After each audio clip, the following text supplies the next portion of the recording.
Hi, everyone, and welcome back to Stellar HFY. First, I just want to say thank you. The support you've been giving this channel lately, the theories, the comments, the sheer passion for these stories has been incredible. You're not just listeners. You're part of the legacy we're building here. Today, we're stepping into a war Earth wasn't supposed to survive. The Draxian Accord downgraded our fleet to junk status. Model Echo 3 Antiquity. But here's the part no one can explain. How did a silent fleet of analog relics without uplinks, without AI, manage to outmaneuver a modern suppression armada and bring down a dreadnought? That's what we're here to uncover. Let's begin. The first alert came through as a soft chime, barely audible, almost polite. On Earth's outer watch grid, orbiting just beyond Neptune's slow glare, a sensor array blinked red. 3 seconds later, the system flickered again. Then it went dark. No error message, no override code, just silence. Inside monitoring node, Theta 9 buried beneath Europa's icy crust, the technician on duty looked up from his tea and squinted at the blank interface. It took exactly 5 more seconds before the station's emergency protocol kicked in and pulsed a relay to Earth. Not a distress call, not even a priority flag. Just one chilling phrase: suppression fleet en route. No declaration issued. Back on Earth, inside the reinforced depths of Lisbon Bunker 7, the lights dimmed for a fraction of a second as the encrypted feed pushed through. Commander Ryvan Har stood still as the room's wall screen lit up with a tactical grid. Neptune's orbit highlighted in stark blue, 62 Draxian vessels marked in pale red, their movement patterns disturbingly casual. No combat formations, no shield pulses. Just a straight-line glide towards Sol like they owned it. They did, technically. That was the point. Har didn't speak at first. The others in the room, junior tacticians, a few shaken liaison officers from the European Defense Cluster, kept their eyes low, waiting. They knew who he was. He hadn't been active in 17 years, but even fresh cadets knew his record. Har had once predicted an ambush in the Ark's belt 5 hours before it happened, by watching how the enemy ships rotated during calibration. Not where they were, but how they moved. Now, standing before the projected advance of the Draxian Accord's suppression fleet, Har wasn't looking at numbers. He was watching patterns, pacing, spacing, the way 2 of the outer flanks adjusted to an unseen center signal. The downgrade had gone official less than a week ago. Earth's entire Navy reclassified as Model Echo 3 Antiquity. It wasn't just a bureaucratic insult, it was strategic. It meant Earth's fleet was now considered obsolete enough to be denied corridor protections under a Accord treaty. Legally, that made Earth an unsecured node of transit, a traffic nuisance, a slow-moving rock in the way of more efficient commerce. So the Draxians were coming, not to declare war, but to clear lanes. They wouldn't bother targeting cities. They'd take out Earth's orbitals, neutralize any vessel with a launch signature, and issue an evacuation compliance protocol across the system. Standard Accord suppression, efficient, silent, unanswerable. Har could feel the tension in the room congeal around him, like cold air wrapping tighter around a leak. Someone behind him shifted. A throat cleared. Words hovered. "Should we activate Solar Defense Protocol 4? Someone finally asked. A young woman, Lieutenant Barros, if Har remembered right. Good instincts, smart question. But protocol wouldn't help. Protocol was digital, predictable, exactly what the Draxians had spent decades learning how to defeat. Har's voice, when it came, was low, thoughtful, like he wasn't talking to the room, just finishing a line of thought. "They've stopped accounting for unpredictability," he said, more to himself than anyone. "There's no shield ripple on the outer 6. Escorts aren't adjusting for plasma diffusion, not even simulating pushback." He turned away from the screen then, eyes distant, like watching something behind it, behind Neptune, behind logic. "They're not prepared for resistance," he said. "They don't think we can." Barros frowned. "Because of the downgrade?" "No," Har said, walking toward the bunker's sealed side terminal. "Because they assume we've thrown away everything that doesn't speak their language." The console hissed as he keyed in a code that hadn't been used in nearly 2 decades. The bunker lights shifted, turning a soft amber. Somewhere deeper in the vault, old systems groaned awake. "Commander Har, what are you—" Another officer began. We buried too much, he said, eyes fixed on the console readout. In our rush to digitize everything, we forgot how dangerous quiet can be. With a final stroke, he submitted the override. Cold storage platforms 9 through 17, reactivation sequence initiated. There was a pause, an eerie, deep hum through the bunker as the systems acknowledged the command. Earth mothball yards hidden across deep orbital vaults weren't storage facilities. They were preservation silos, ship cradles from before the wireless age, vessels with manual circuits, analog reactors, trigger-locked weapon bays, steel that still remembered what war looked like. They're obsolete, someone whispered. Har turned to face him. Good, he said. Obsolete means they've stopped watching for them. He crossed the room to the secondary command board, drawing up the ancient specs. Old kinetic destroyers, retired rail cruisers, even a Jupiter-class nuclear carrier, heavy, slow, but still functional under analog command. What do you plan to do with them? Barros asked, voice steady but taut. Har gave the faintest hint of a smile, not kind, not cruel, just knowing. We're not going to match them, he said. We're going to make them hesitate. And in warfare, he knew, a single moment of hesitation could mean the difference between a flawless suppression and a spiraling collapse. The Draxians weren't expecting a fight. They weren't even expecting noise. So that's exactly what he planned to give them. Noise they couldn't trace, systems they couldn't read, and ships too old to be hacked, but just knew enough to kill. Prepare for blackout launch, Har said. No uplinks, no sync codes, analog only. He paused before stepping into the launch lift. And tell the yard crews, if they see something that looks like rust, they're probably looking at the right part. The door slid shut, sealing the command deck behind him.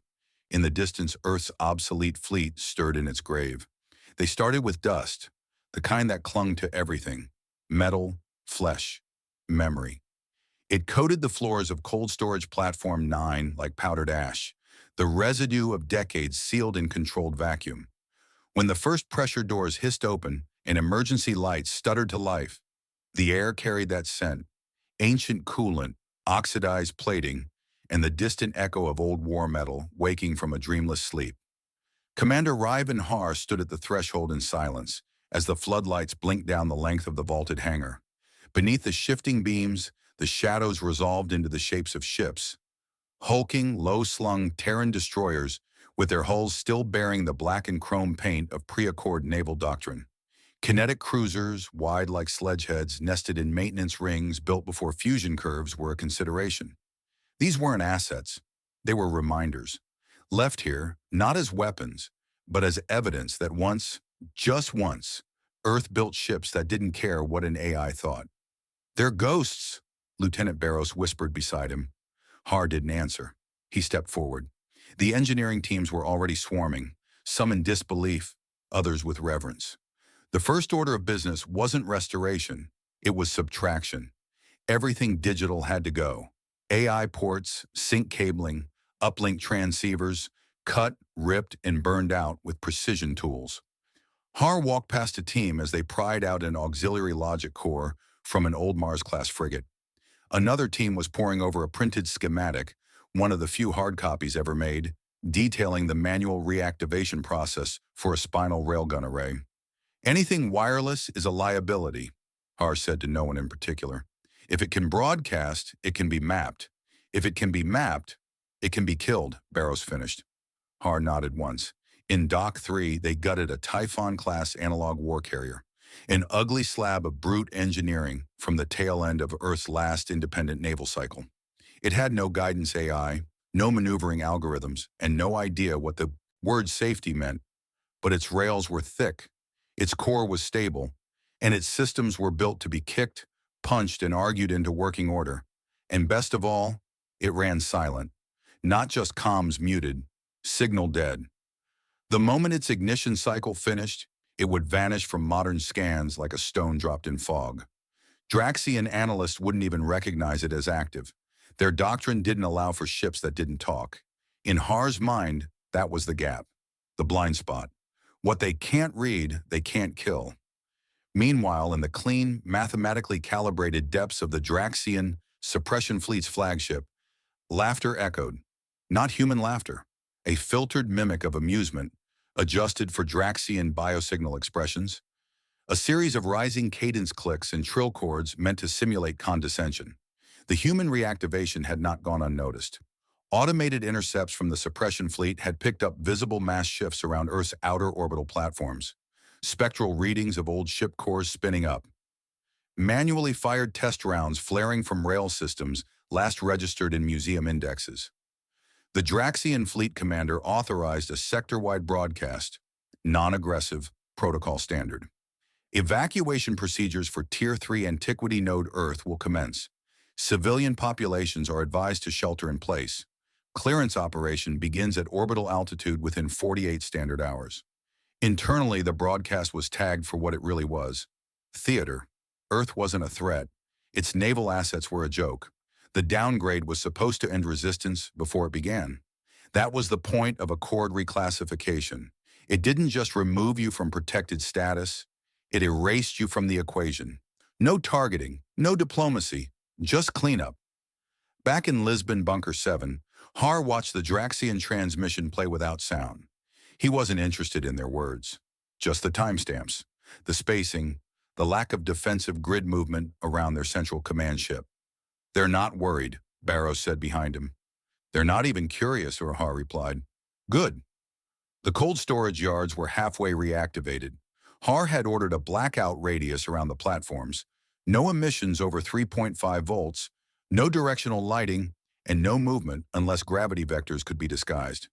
The ships weren't to be flown yet. They were to be prepared. There were problems, of course. Reactors needed hand priming. Kinetic feeds were misaligned from years of dormancy. Older systems used analog valves that leaked or had to be slammed into place. Every fix took time. Every system resisted. But none of it depended on uplinks. None of it could be hijacked or spoofed or overridden. Har knew that in 72 hours those ships would be worth more than 1,000 autolinked drones, because they'd be unreadable. Barrows caught up with him again as they crossed Dock 17, where the largest of the mothballed relics waited. The Euro Jupiter-class nuclear carrier, Valiant Reach, loomed like a floating mountain. Scorched along its belly from some long-forgotten engagement, its outer plating had been patched with raw titanium and hand-scorched sealant. It bore the scars of 3 wars, and unlike the Draxian dreadnoughts, it remembered them. Its core still ran on stabilized nuclear fission, not reactor mesh. It took 4 people to even initiate a manual start. "We could send this thing back to a museum when it's over," Barrows said, eyes wide as she looked up at the hull. "You think she'll run?" Har placed a gloved hand against the cold plating, feeling the faint thrum as engineers prepared the ignition chamber. "She won't just run," he said. "She'll roar." Inside the ignition chamber, technicians lit the primary spark. The fission chamber groaned once, deep and tectonic. Emergency coolant hissed. Then the lights dimmed across the yard. A flicker, another groan, then silence. And then suddenly the ship came alive. The stars above the orbital vault trembled faintly. Every ship on the yard felt it. Not from signal, not from broadcast, from mass. Valiant Reach had awakened, and even the vacuum knew it. Har looked up, calm. "Now," he said, "we aim for confusion. Because no doctrine, no matter how advanced, could survive something it couldn't interpret. And the Draxians were about to meet a fleet that made no sense at all." The first pulse struck nothing. A Draxian suppression drone skimmed Saturn's upper orbit, its composite hull glinting in sunlight as it loosed a wave of jamming static across the electromagnetic spectrum. No warning, no broadcast. Just a wide, deliberate smothering of Sol's outer orbital bands, designed to blind, confuse, and suppress any remaining Earth communications before the real sweep began. Across the suppression fleet's command vessels, auto-mapped overlays began flickering with aggressive confidence. They showed projected Earthship placements, countermeasure timings, and failure paths, all calculated within doctrine margins. After all, digital enemies always broadcast. They always responded. But this time, nothing responded. Not a ping, not a flicker, not even noise. Draxian sub-commanders assumed a delay. a power-up lag, a passive defense stance. A dozen plausible explanations circulated through their internal comm loops. But as minutes passed, their overlays began to slide out of sync with expected returns. The data projections weren't just wrong, they were useless. The human fleet was quiet.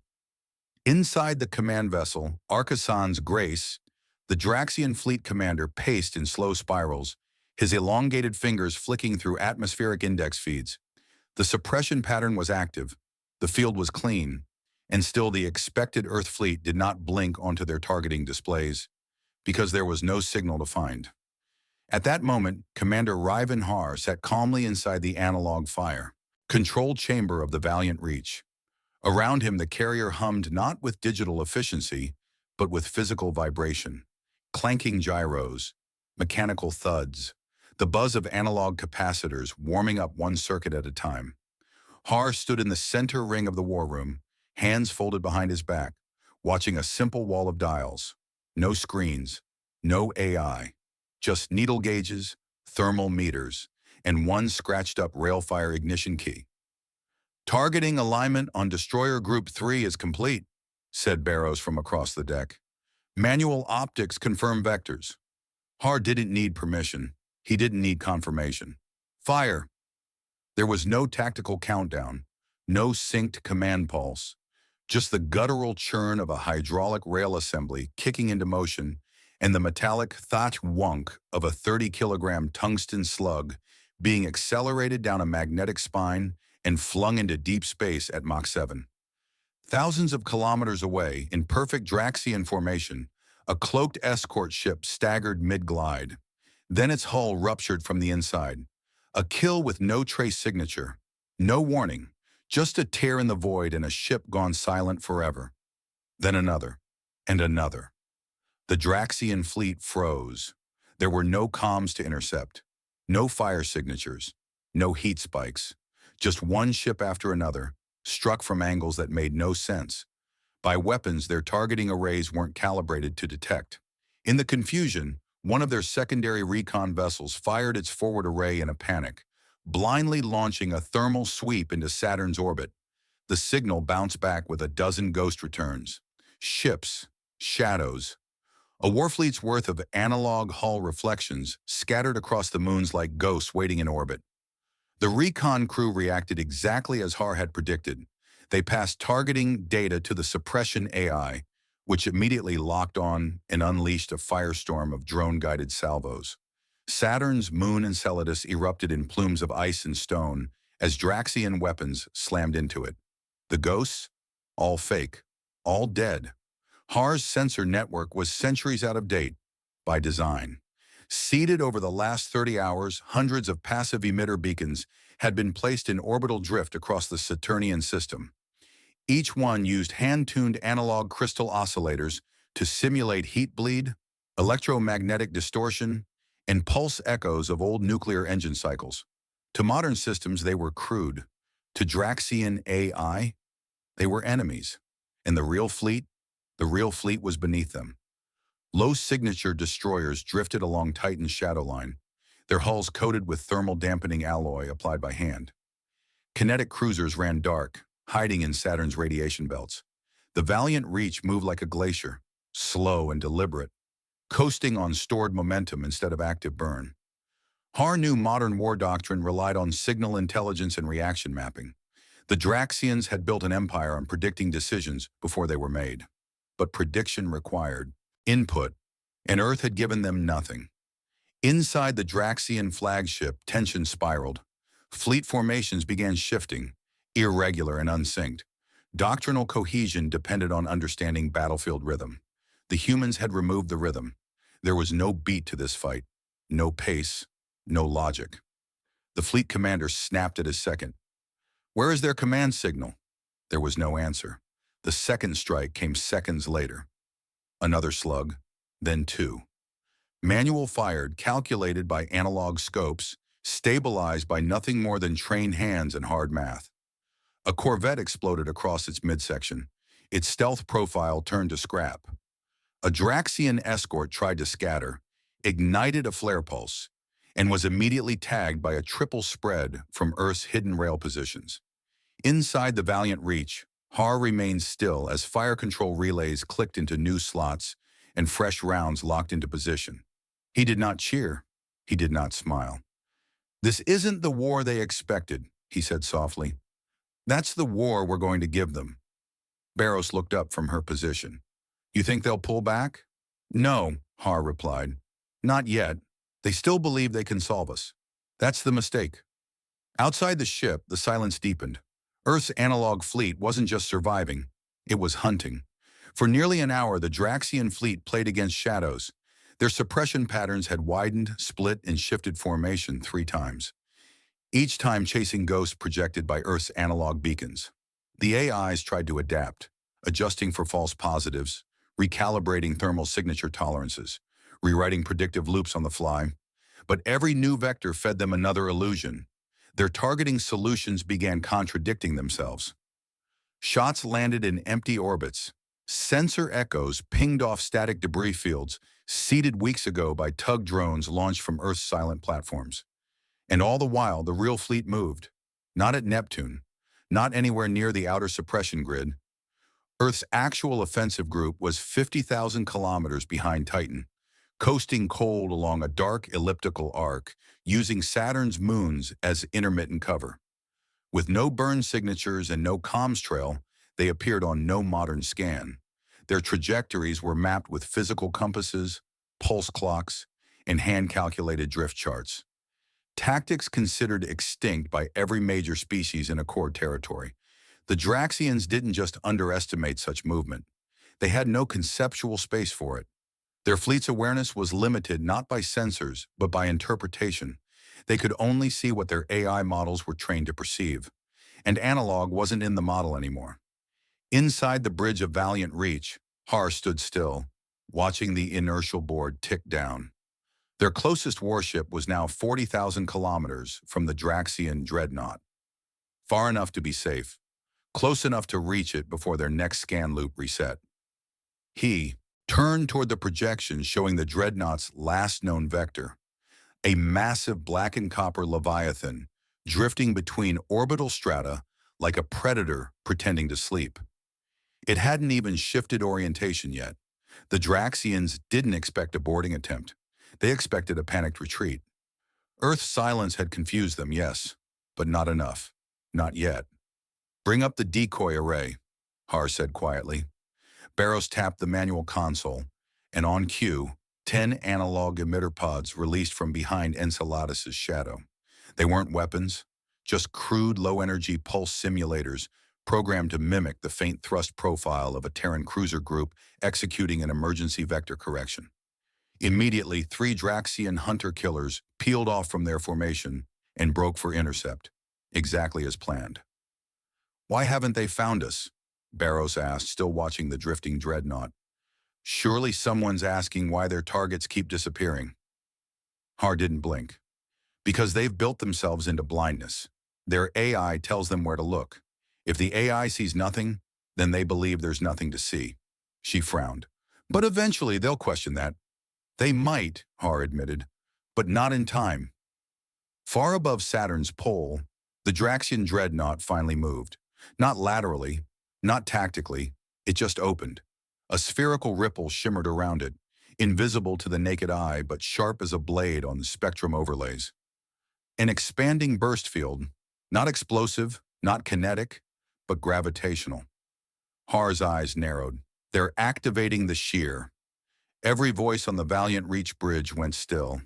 The gravitational shear wasn't a weapon in the traditional sense. It didn't destroy mass. It destroyed control, a directed pulse that unbalanced every quantum sync system within its radius, forcing artificial intelligences into self-preservation resets. Against a standard modern fleet, it was a death sentence. AI comms went dark, fire control broke, guidance systems failed. It didn't vaporize you, it disarmed you, and now it was aimed directly at Saturn's orbit. Har did nothing. He didn't counter-ping, didn't order evasive burns, didn't even move to shield.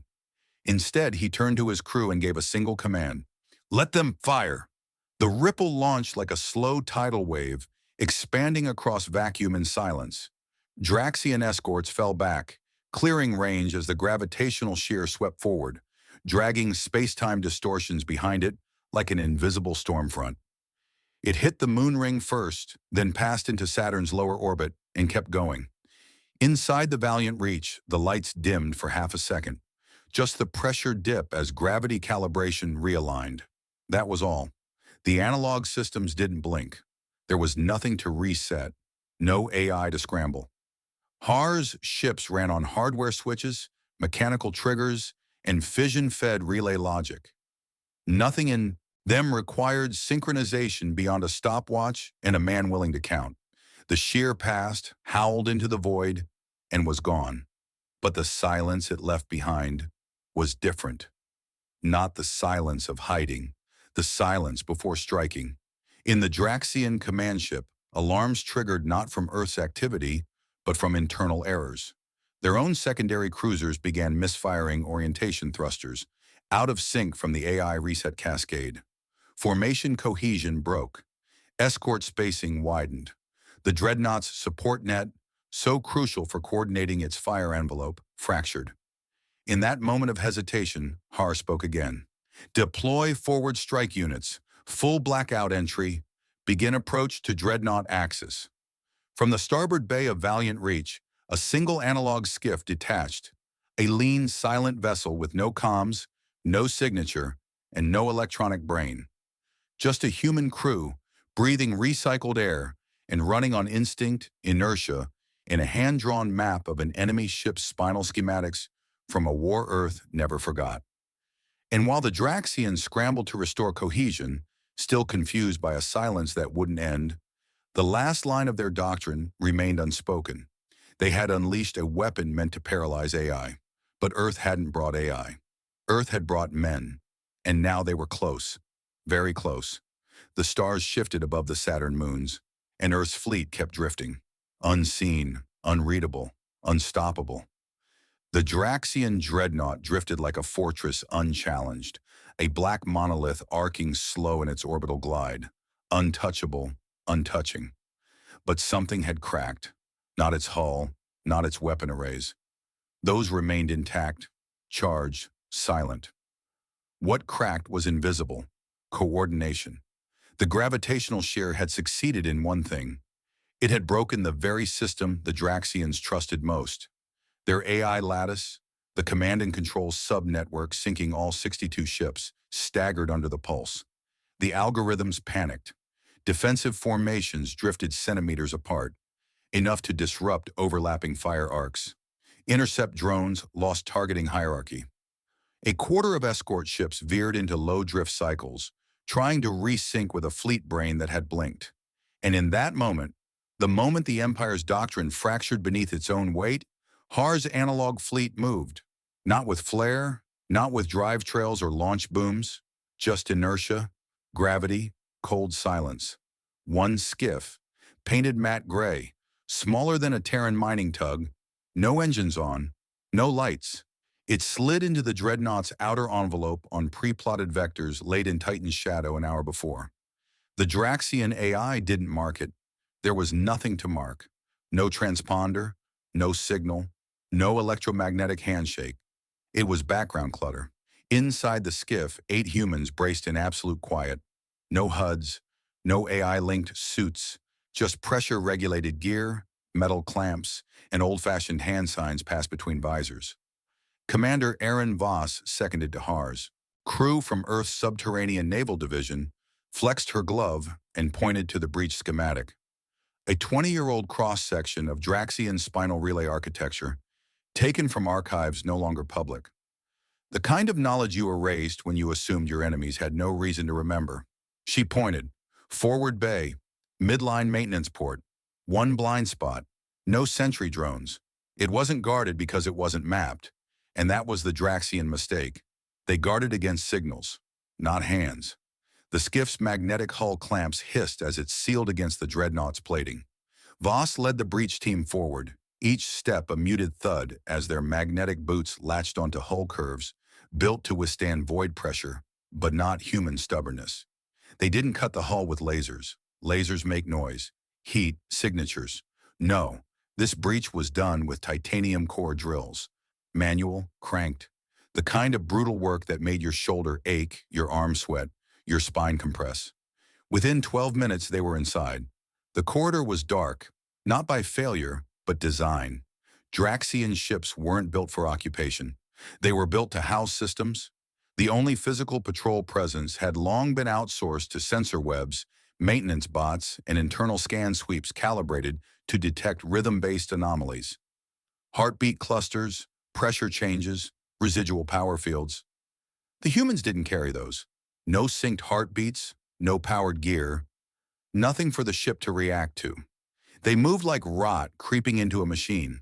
Silent, intentional, invisible until it was far too late. One of the crew paused at a junction. A thin wire across the ceiling blinked red once, then cycled dark. A security pulse, but not aimed at them. The AI still hadn't registered them as data. It didn't understand analog intrusion. Voss reached the spinal chamber first. It was less protected than expected, not because the Draxians were careless, but because their threat models were digital. Any real sabotage would come as a system injection, a worm code writing internal comm relays. Physical sabotage was something ancient, relegated to history. So the spinal relay, a key junction controlling power distribution across the dreadnought's mass, sat exposed behind a single sealed hatch. Manual override available in case of system lockout. Voss reached in and twisted the seal. The hatch opened like an invitation. Inside the chamber, the titanium core was lowered into place. It wasn't a warhead, no detonators, no guidance systems, just compressed mass. Dense, sharp, ugly. They placed it against the spinal relay's magnetic chamber, anchored it with clasp locks, and armed the velocity priming wheel. One turn, two. Voss gave the nod. Her engineer turned the crank.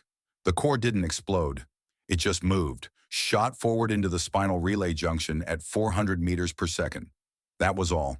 No light, no fire, just force. The dreadnought shuddered.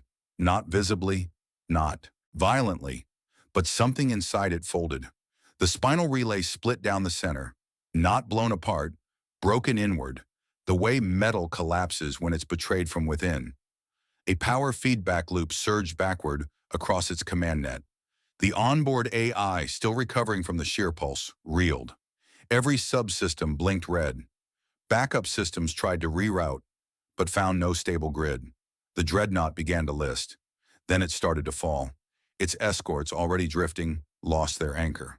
Without command sync, they floated off trajectory. Two collided, one broke orbit and began a slow, flaming descent towards Saturn's atmosphere.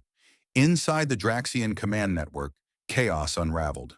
The dreadnought wasn't just a ship, it was a node, and now the node was gone. From her place in the breach chamber, Voss looked up through her visor as the floor tilted. The hull groaned. The lights flashed once, then died. She smiled. "Job's done," she said. The extraction skiff launched 5 minutes later, slingshotting off the dreadnought's dying magnetic well. Behind them, the great warship twisted in on itself, a giant folding into darkness. Not with flame, but with failure. Failure of overconfidence. Failure of automation. Failure to guard against the one thing they'd forgotten humans still had. Hands. The dreadnought's collapse was not a battle ending. It was a doctrine rupture. For 12 seconds after the spinal relay imploded, the Draxian fleet remained motionless. Not in tactical pause, but in sheer disbelief. No command relay, no fallback instructions, no uplinked rationale to follow. And then, like a wall crumbling from the bottom, they broke. Ships scattered in every direction, abandoning formation mid-vector. One corvette clipped a drifting escort and spun into Saturn's lower rings. An entire squadron powered down weapons and activated withdrawal protocols, unsure whether to return to Neptune orbit or disappear into the Kuiper field. The suppression fleet hadn't just lost its central ship, it had lost its confidence algorithm. Back in the flagship, what little remained of the command hierarchy tried to stabilize the data loop, but Draxian naval doctrine relied not on flexibility, but on certainty. That certainty had been erased by something they had no category for.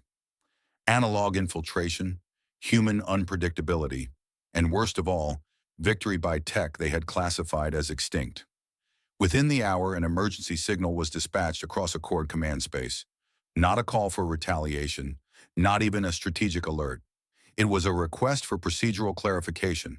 The humans had won. That wasn't in dispute, but they'd done it using methods the Accord's combat framework no longer recognized. Earth's fleet had no active AI, no signal trails, no doctrinal tagging. They were ghosts in a system that didn't believe in ghosts, and that made them something worse than dangerous. They were undefined. Across Earth's defense network, HAR watched as Draxian ship markers vanished from their tracking windows one by one. They weren't cloaking. They were retreating. The suppression net had collapsed into incoherence. Fire control was silent. The enemy was gone.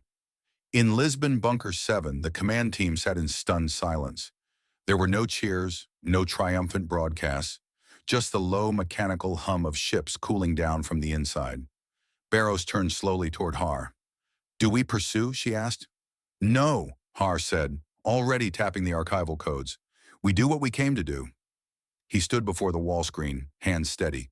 "Mothball the fleet again. Return all ships to cold storage." Barrows blinked. "You're sealing them back up? After this?" "They'll remember us now," Har said, "which means they'll start adapting. And when they do, our advantage disappears. But silence? Silence waits." She looked at him. "And when they come again?" Har didn't answer. Not directly. He just gave a thin, thoughtful smile. "Let the silence speak louder next time." In the orbital yards, ship after ship powered down. Manual systems were flushed with inert gas. Cores were stabilized, and blast doors retracted. Technicians rebolted analog clamps, resealed control pods, and walked away without ceremony. One by one, the fleet returned to its grave, each hull a sleeping blade beneath the surface. Inside the Valiant Reach, lights dimmed to zero as its nuclear core was brought to cold rest. The last engineer sealed the maintenance hatch with a hand-welded plate that hadn't been touched in 20 years. The ship's registry tag, once flagged for destruction, was refiled under a new classification. Operational Archive. Activate only upon conceptual collapse. Files were sealed, schematics locked in printed storage. No AI records, no logs, just paper, ink, human hands. And across the system, Earth said nothing. They didn't claim victory. They didn't explain. They let the Draxians do that themselves. Thousands of light years away, inside a crystalline archive complex on the Accord's central data moon, a low-ranking curator sifted through the suppression fleet's post-op records. What began as a standard clearance update had turned into a tangle of contradictions. Missing signals, unreadable methods, collapsed assumptions.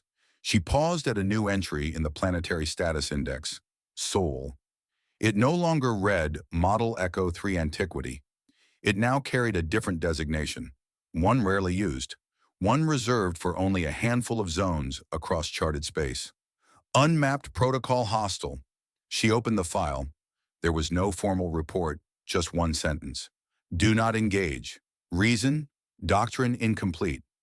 And for the first time in her career, she leaned back from her console and realized that the most dangerous enemy wasn't the one you underestimated. It was the one your systems couldn't even see.